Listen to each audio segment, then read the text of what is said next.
Amigos de Chone, buenas noches. Este día martes 5 de mayo, una fecha muy importante para cada uno de nosotros, para los chonenses, para los manavitas y para todos los ecuatorianos. Hoy se recuerda una hazaña, una gesta histórica que definitivamente nos recuerda esa valentía que tenemos los manavitas, que tenemos los chonenses y que nos ha dado un nombre a nivel nacional y que ha cambiado la historia. Para hablar de esta fecha importante, para hablar de los sucesos que enmarcaron la historia y también para contarnos cómo esto cambió también la historia del Ecuador entero, se encuentra con nosotros el historiador manavita, el cronista manavita vitalicio Ramiro Molina, a quien le vamos a dar la más cordial bienvenida a esta entrevista. Muy buenas noches, Ramiro, es un gusto para nosotros que nos acompañe en este espacio en esta noche. Bienvenido.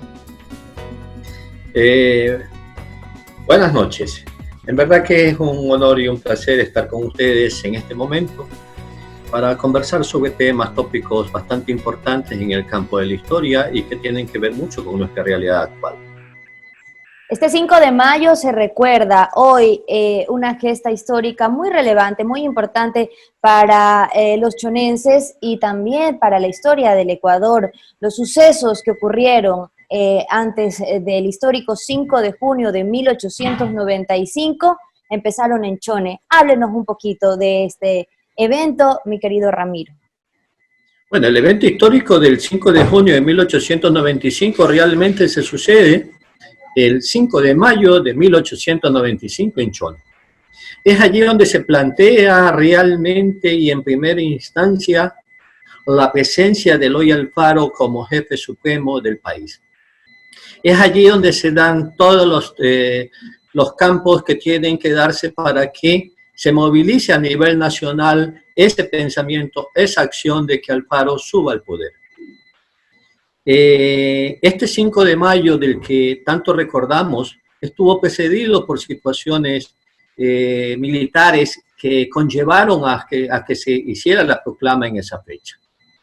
La lucha, la batalla que se dio en Loma Alta y en Los Amarillos, allá por Tosagua, en esos tiempos también, parte del territorio Rocafuerte-Chone, en el que perdieron la vida cientos de personas de ambos lados, tanto montoneros como de fuerzas de gobierno, y en el que también perdió la vida Ramos y Duarte, un mexicano, al igual que muchos extranjeros que se habían integrado a la lucha alfarista, liberal alfarista, desde prácticamente comienzos de la década del 80, ya nos muestra pues de que había un sentimiento patriótico de que se terminara con tanta ignominia, con tanta injuria que se cometía contra el país, con tanta corrupción existente y con un estado de cosas en el que la aristocracia conservadora, principalmente de la sierra, y la iglesia mantenían al país sumido, sometido a un oscurantismo bastante sentido y habían convertido al país en un país con alto nivel de atraso, tanto en el conocimiento de las ciencias como en el desarrollo del pensamiento social humanista. Ramiro, antes del 5 de mayo de 1895, han pasado 125 años, hoy se conmemora y se recuerda, pero que además de estos hechos que fueron muy importantes, la muerte de estos personajes, que fue lo que llamó ya al levantamiento, pero el contexto que se vivía, como lo ha mencionado usted, cómo era la vida para los ecuatorianos, para los manavitas, para los chonenses en ese entonces, debido a toda la situación política que se vivía, y qué fue lo que realmente ya venía motivando a los chonenses a levantarse.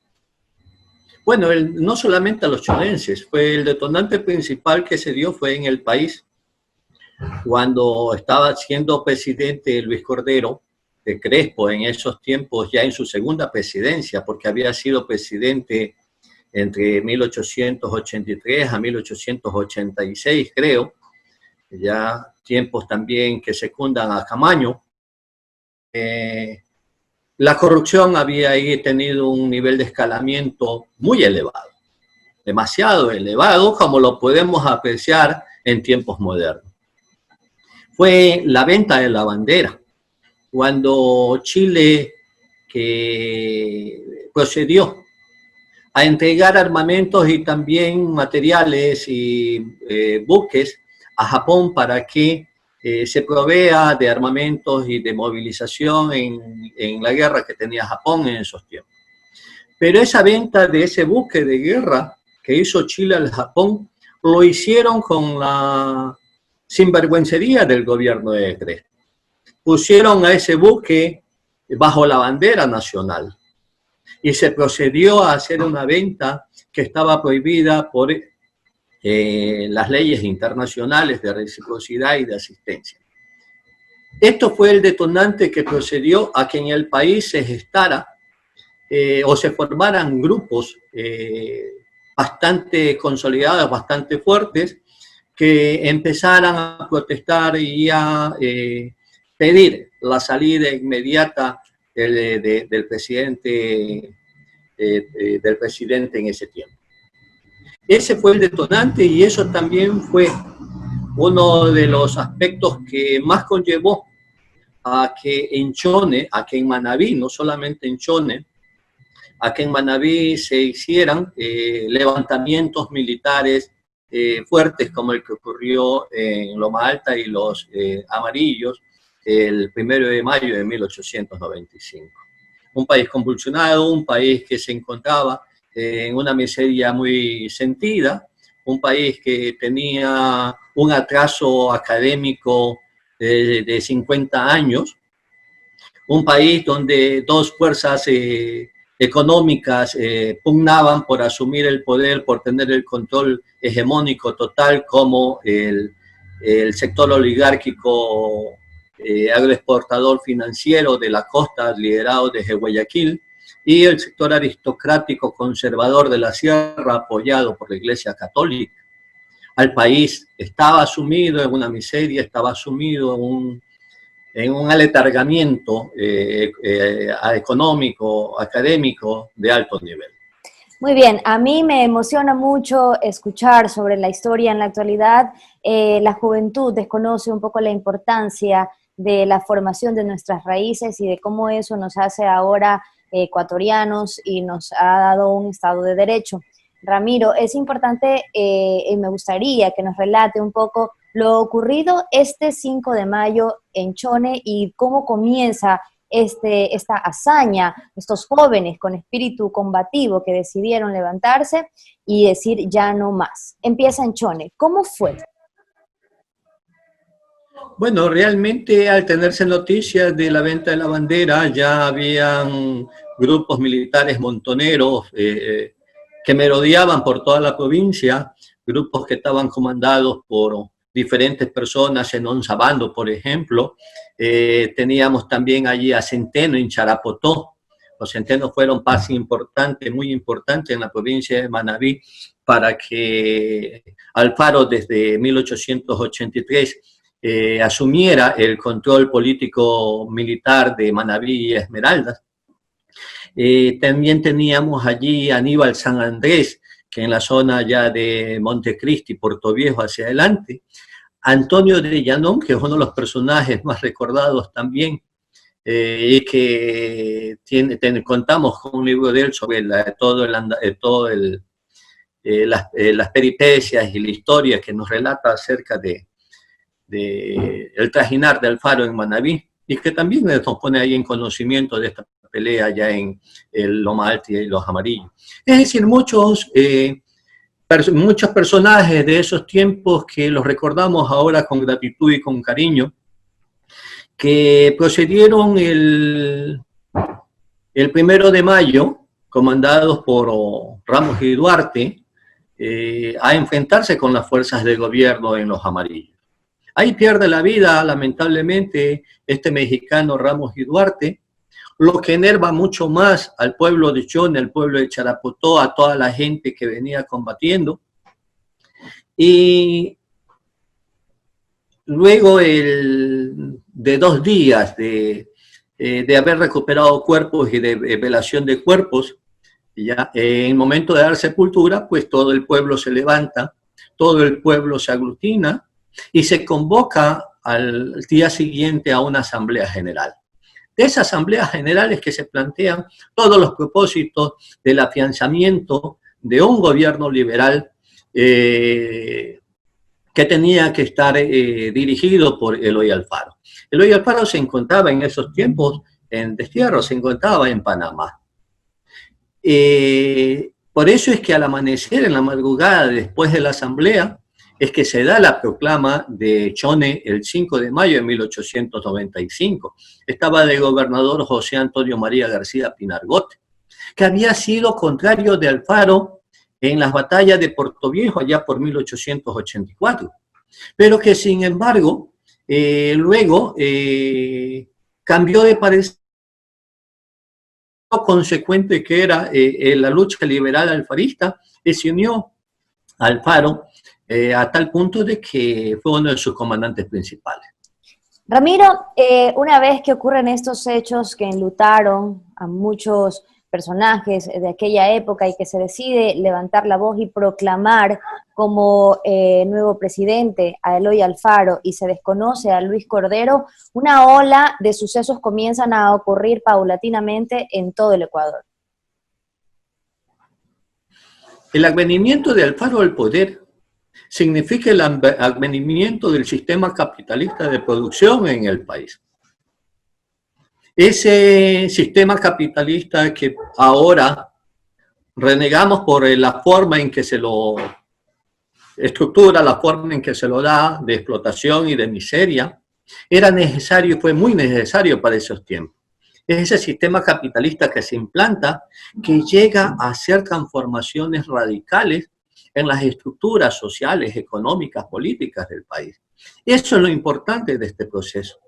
Lo saca al país, ¿ya? Alfaro, de ese oscurantismo, lo saca de ese ostracismo, lo saca de ese canibalismo corrupto en el que se encontraba el país sometido desde la época colonial y desde inicios de la época republicana.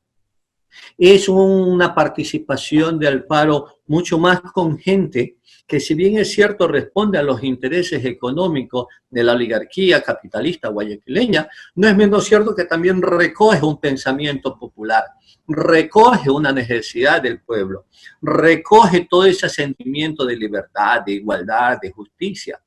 Lo pone al país a la par de otros países de América Latina. Hace que se transforme el pensamiento individualista del país para convertir un pensamiento político internacionalista de solidaridad.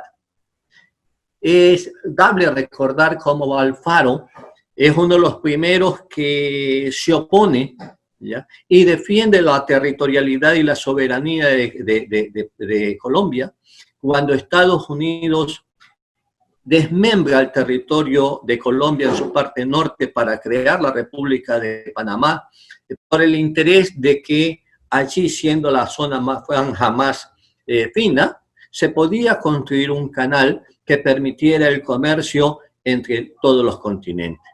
Una empresa fabulosa que indudablemente benefició al mundo, benefició al comercio de esos tiempos, pero que fue a costa de la desmembración territorial y el castigo soberano a un país como Colombia, donde el pensamiento internacional de Alfaro se hace presente. Entonces, es una transformación gradual que se da en el país. La mujer se incorpora a la vida pública, al trabajo público, se separa a la iglesia del Estado. Encontramos ya en esos tiempos de que la ley se superpone o se sobrepone al pensamiento eclesiástico, estableciendo el matrimonio civil como un contrato social y no siendo obligatorio el matrimonio eclesiástico para formar esta sociedad de bienes, el divorcio y tantas otras obras que realmente enaltecieron al país. La construcción del ferrocarril o la terminación de la construcción del ferrocarril fue una de las obras mayores también del Alfaro, que permitió comunicar, unir, integrar a la costa de la sierra en un pensamiento y en un sentimiento de unidad nacional. Ramiro, es realmente sorprendente todo lo que generó el poder liberal, la revolución liberal, el derecho de la mujer, pero ¿qué hace que en aquella época, cuando Montecristi era como el centro comercial, cuando Bahía, debido a su puerto, también se concentraba ahí el comercio, que haya sido Chone la cuna o el epicentro donde se arma esta fuerza que no tenía una fuerza comercial ni política fuerte, pero que en Chone naciera esta decisión, el epicentro de esta primera expresión política que llevara a todos estos hechos que bien usted ha mencionado? Mira, después de Portoviejo, que era la capital de la provincia y por tanto donde se concentraba el cuerpo político, tuvimos a Montecristi, a Jipijapa y luego a Montecristi como los centros de poder hegemónico económico, productivo. Pero luego, a partir de que en 1875 se abren los puertos de Manta y Bahía de Caracas al mundo, al comercio internacional, Bahía toma una consideración muy especial.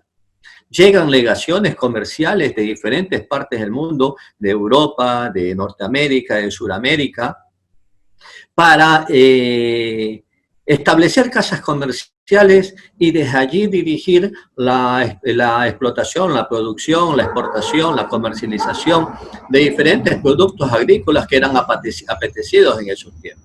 El caucho, la tagua, se incorpora el cacao, que fueron los sostenes básicos de la economía nacional y de la formación de grupos poderosos, oligárquicos y financieros en el territorio nacional.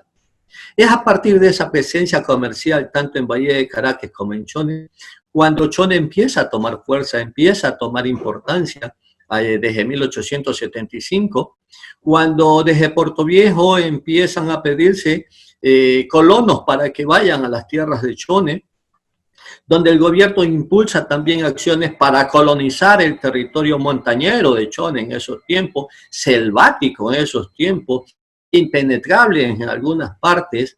Entonces, desde allí empieza Chone a tener una importancia mayúscula en el campo de la producción agrícola, de la ganadería y el comercio. Es desde esa época donde el capital extranjero viene a asentarse especialmente en Bahía de Caracas durante 30 años y empieza la presencia masiva de gente de compra, de adquisición de tierras, de posesión de tierra y de ingreso de personas que tienen necesidad de alcanzar un presupuesto económico para subsistencia familiar. Muchos migran, muchos van a colonizar, toman tierras, pues llegan a poblar Chone, hacen de la producción agrícola y ganadera de Chone el nuevo emporio económico de la provincia de Manabí y un aportante valiosísimo para la economía nacional. Definitivamente se preparó el terreno, estaba listo para que esto se diera y que se pudieran prevalecer los derechos de los ecuatorianos que hasta ese entonces o en aquel entonces estaban siendo violentados. Ramiro, este día es muy importante para la gente de Chone, es muy importante sobre todo en la situación en la que nos encontramos en la actualidad, en la que nuevamente estamos llamados a, por así decirlo, a volver a hacer una gesta histórica, en la que incluye también a todos los manavitas y a todos los ecuatorianos, que es quedarnos en casa, preservar nuestra salud, preservar a quienes más queremos, y es momento de volver a hacerlo. Quiero agradecerle por este tiempo que nos ha brindado, por sus conocimientos también, y enviarle un abrazo a la distancia. Espero pronto podamos volver a verlos, Ramiro. Y pues para concluir la entrevista también pues queremos escuchar las conclusiones. Gracias a ustedes y sería muy bueno que aprovechemos estos tiempos de ocio, estos tiempos para meditar, para leer, para conocer no solamente la historia, sino comprender la historia. La historia no se la ha escrito solamente para conocerla, sino para a través de ella trajinar y comprender y participar en nuestra realidad nacional. Transformar al país es una de nuestras tareas, es uno de nuestros deberes. El desarrollo local, el desarrollo de nuestras localidades responde a ese nivel de conocimiento, de conciencia y de participación. Un abrazo a todos y que nos cuidemos. La vida es lo único y más valioso que tenemos. Démonos cuenta que ahora el capital está casi inerte frente a la realidad que vivimos. la vida está en primer lugar. Esa libertad para vivir, para respirar, para ser y no ser, eso es lo que nos une, nos consolida como seres humanos y nos debe motivar a ser mucho más humanos y conscientes de que la naturaleza necesita de nuestro apoyo porque somos quienes debemos protegerlas y defenderlas. Un abrazo a todos. Muchísimas gracias, Ramiro. Un abrazo para usted también. Desearles a todos nuestros amigos de Chone también un abrazo grande también a cada uno de ustedes en sus hogares y pues que este día nos haga levantar la frente y el pecho de orgullo por haber de alguna manera sido los gestores importantes de este cambio que tanto necesitaban los ecuatorianos allá, un 5 de mayo de 1890 Sí, muchísimas gracias, un abrazo grande para usted, Ramiro, y con esto estamos finalizando esta entrevista. Que tenga muy buenas noches. Amigos de Chone, gracias por acompañarnos en esta entrevista. Hoy estuvo con nosotros el historiador vitalicio, el cronista Ramiro Molina, para conversar con nosotros acerca de estos hechos históricos de aquel 5 de mayo de 1895 y todos los hechos que vinieron luego de esto, desde que se proclamó al presidente Eloy Alfaro y con ello el sinnúmero de cambios que vinieron para los ecuatorianos, para el país y que de los cuales al día de hoy, a la fecha de hoy, podemos seguir gozando. Con eso nos despedimos, simplemente recordarles que dentro de cada uno de nosotros, chonenses, manavitas y ecuatorianos, hay una voz de lucha, hay una voz que siempre vela por el bienestar de cada uno de nosotros, de cada uno de nuestros seres queridos y de nuestra familia. En aquel entonces se convocó a un grupo de personas a salir, a luchar, a pelear por esos derechos y por prevalecer y cuidar a los nuestros. Hoy la lucha es desde casa. Hoy esa voz se mantiene en casa, cuidando a los nuestros, cuidando a quienes más amamos y pues cumpliendo con las normativas que así se disponen en estos momentos tan duros que vivimos cada uno de nosotros. Un abrazo en cada uno de sus hogares, será hasta una próxima entrevista.